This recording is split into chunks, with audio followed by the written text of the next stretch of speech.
आज हम ऊंचाई दूरी का टॉपिक लेंगे। इसमें कुछ इम्पोर्टेंट परिभाषाएं। पहले दृष्टि रेखा, लाइन ऑफ साइट क्या होती है।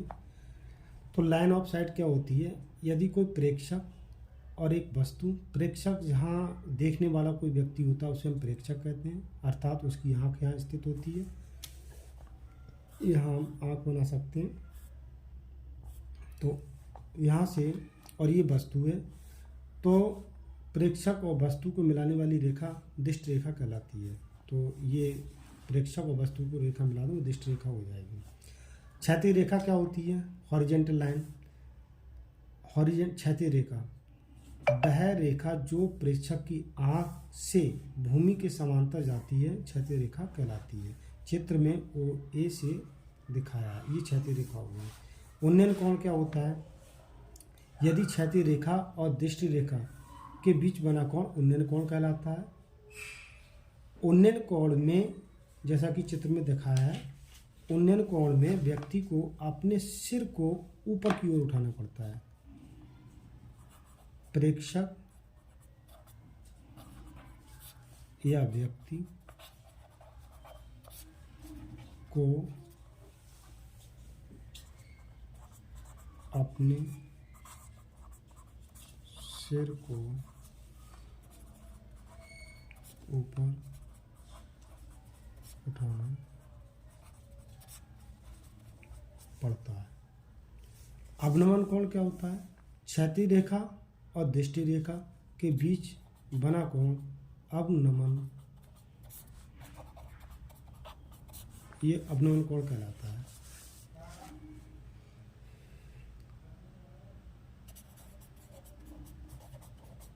अवनमन कोण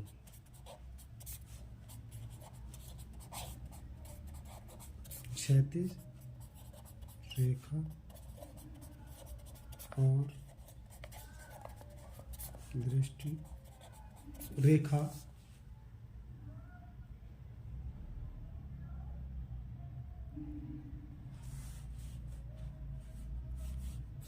के बीच बना कोण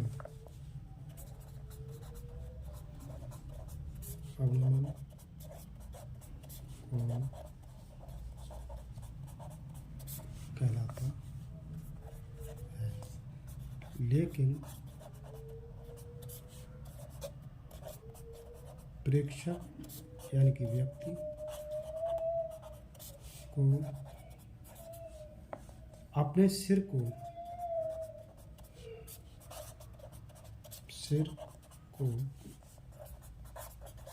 नीचे की ओर झुकाना पड़ता है। तो ये अवनमन कोण बन गया ये, ठीक है। एक मीनार की चोटी का उन्नयन, एक मीनार हमने बना ली है, मीनार, ये भी नाम दे दिए। मीनार, एक मीनार की चोटी का उन्नयन कोण उस मीनार के आधार से क्षैतिज तल में 40 मीटर, क्षैतिज तल ये है, 40 मीटर दूरी है की दूरी पर स्थित बिंदु से देखने पर, अब ये बिंदु कोई नाम दे दो सी, देखने पर 40 मीटर की दूरी पर स्थित बिंदु से देखने पर 45 डिग्री का है। तो इसे हम देखते हैं चोटी को, तो एंगल कितने का? 45 डिग्री का है। मीनार की ऊंचाई क्या थी, ये हमें फाइंड करना है, ठीक है। तो दो चीज़ें ले लेते हैं इसमें सॉल्यूशन। कोण के सामने की भुजा, ये हमें पता होना चाहिए, ये लंब होता है और ये आपकी आधार होती है, ये आपकी कान होती है। तो लंब बटे आधार क्या होता है? tan 45। यहाँ लिख देते हैं त्रिभुज ABC में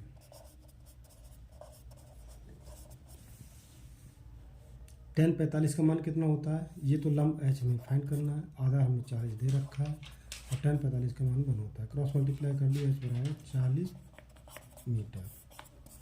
तो इस टाइप से एक क्वेश्चन आ जाएगा आपका 1 नंबर में पूछा जाएगा। ये आ जाता है छोटा सा एक सवाल।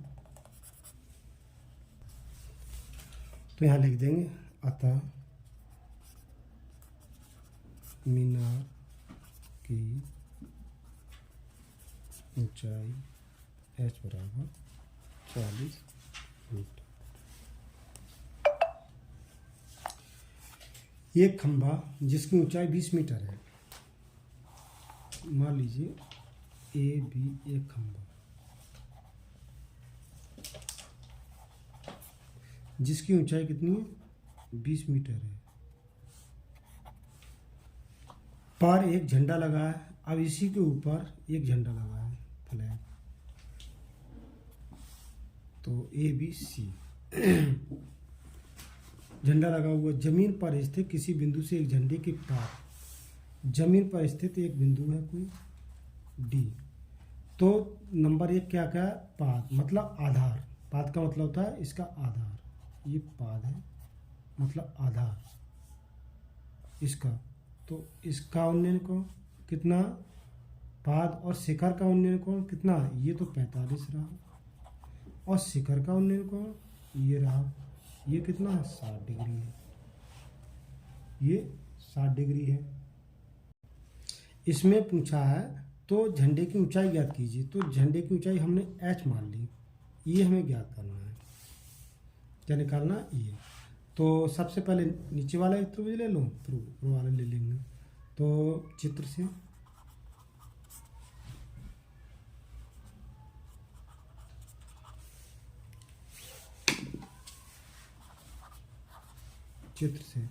त्रिभुज ए बी डी में अब यहाँ पर देखो ये हमें दे रखा, ये नहीं है, तो x मान लें, इसे क्या मान लें हम, x मान लें। तो ये कोण के सामने भुजा लंब कहलाती है और ये आधार। तो आपका हो गया लंब बटे आधार tan 45 डिग्री। तो 20 बटे x बराबर 1, तो x बराबर 20 मीटर। तो ये कितनी आ गई, 20 मीटर आ गई हमारी। हमें निकालना है ये पुनः त्रिभुज सी बी डी में।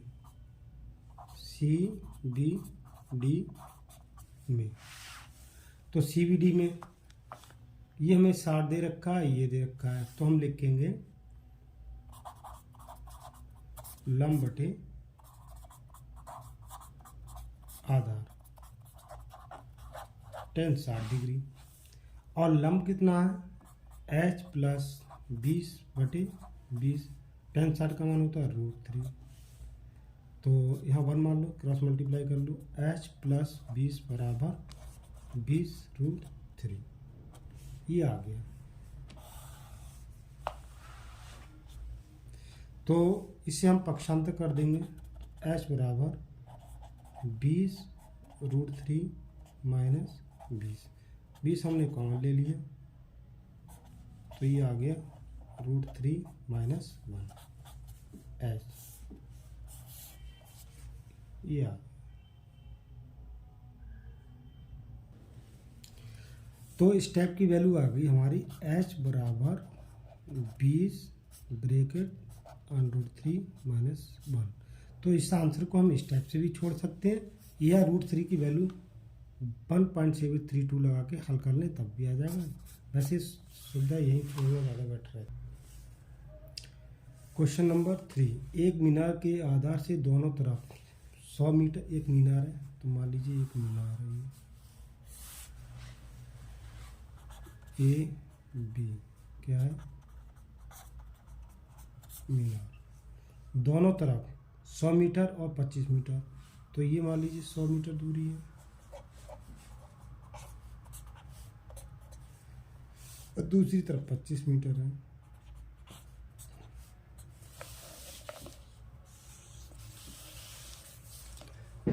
दूसरी तरफ कितनी है, 25 मीटर है, 25 मीटर है। तो उन पर से मीनार के उन्नयन कोण एक दूसरे के कोट पूरक है। तो कोट ही पूरक शब्द ये मेन चीज़ है। तो कोट पूरक का मतलब क्या होता है,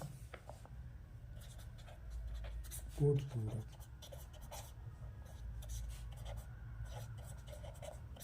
ऐसे दो कोण जिनका योगफल 90 डिग्री हो। मतलब एक कोण कितना है, एक कोण थीटा, तो दूसरा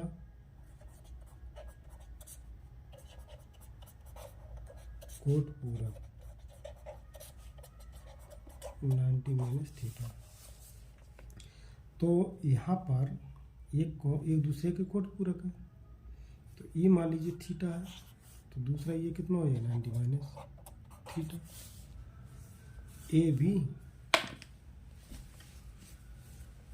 सी डी, बी है ये है। तो त्रिभुज ए बी सी में, ए बी सी में, अब यहाँ देखो ये ऊंचाई हमें निकालनी है। ये मान लीजिए एच ऊंचाई है इसकी, तो ये लंब हो जाएगा, ये आधार हो जाएगा, आधार ये लंब।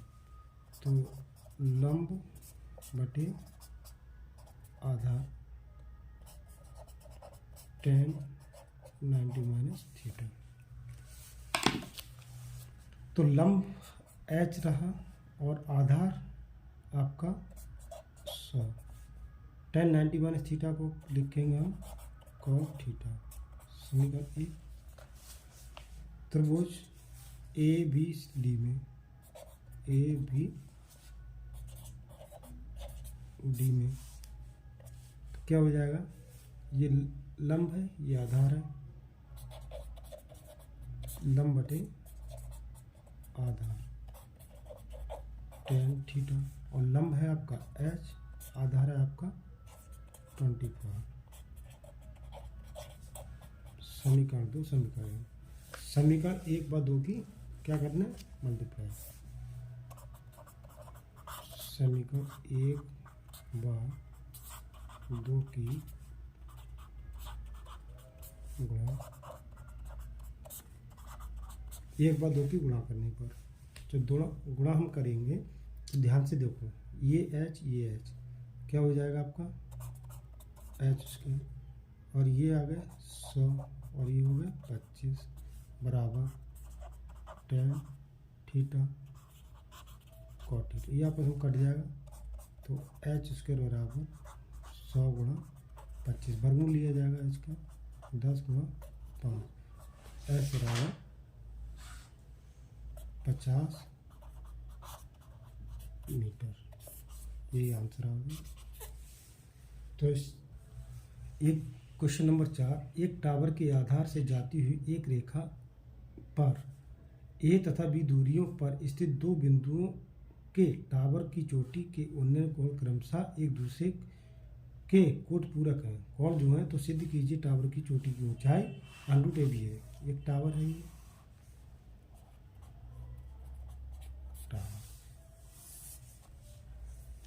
और टावर के एक साइड में ए दूरी पर और बी साइड में बी दूरी पर उन्नयन कोण इसके कैसे हैं, कोट पूरक है। मान लीजिए पहला थीटा है तो दूसरा 90 माइनस थीटा होगा। कोट पूरक, कोट पूरक मतलब दोनों कोण का योग 90 डिग्री है। तो क्वेश्चन ये सेम टू सेम है, अभी जो क्वेश्चन किया था उसी टाइप से। तो नाम लिख देते हैं हम इसके, ए बी सी डी। तो त्रिभुज ए बी सी में एच मान ली, तो लंब बटे आधार एच अपॉन ए बराबर tan थीटा। ध्यान से देखें, त्रिभुज ए सी डी में, ए सी डी में, लंब बटे आधार एच अपॉन बी बराबर tan 90 माइनस थीटा, ये आ गया आपका cot थीटा एच अपॉन बी। समीकरण 2, समीकरण 1 व 2 की गुणा करने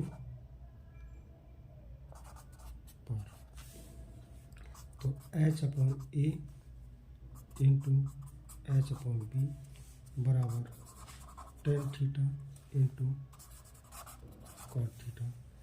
तो ये सेम है, ये अपोजिट होते हैं, व्युत्क्रम होते हैं, कट जाएंगे, तो ये आ गया एच स्क्वायर बराबर A B. This implied H बराबर अंटू ए बी।